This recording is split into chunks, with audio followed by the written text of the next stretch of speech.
Patuloy na dinadala sa iba't ibang bayan ng Pangasinan ang programang Konsulta Plus Gi-Konsulta bilang bahagi ng pangangalaga sa kalusugan ng mga residente sa ilalim ng pamumuno ni Governor Ramon V. Gico III. Isa sa mga nakinabang sa programang ito ang 74 na taong gulang na si Nanay Violeta mula sa Barangay Libsong West, Lingayen, Pangasinan. Sa kabila ng kanyang edad, aminado siyang hindi ito nagpapakonsulta sa doktor.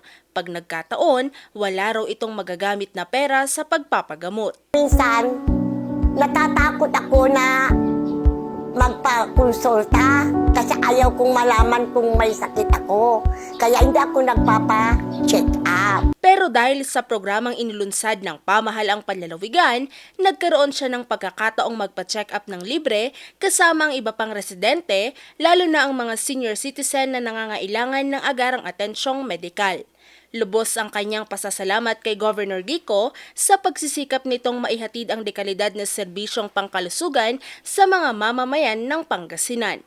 Natutuwa doon sa konsultang ibinigay ni Governor kasi alam ko na halos lahat dito sa amin may mga sakit, lalong-lalo na po yung mga senior citizen. Kaya nagpapasalamat po ako kay Governor dahil sa pag-aalaga at pag-aaruga at pagmamahal niya sa kanyang mga kababayan.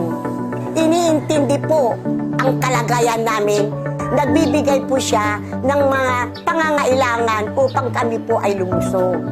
Bukod sa check-up, nagkaloob din ng programa ng libreng gamot, bitamina, pang-maintenance at iba pang medikal na serbisyo para matiyak na ang mga pasyente ay mabibigyan ng tamang lunas at gabay sa kanilang mga karamdaman.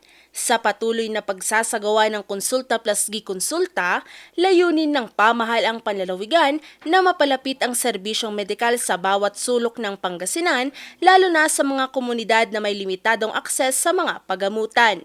Sana po, magpatuloy po kayo na maging gobernador po namin sa Pangasinan. Dahil kayo'y palaging nandyan na kung kami kumakatok, binubuksan mo kami.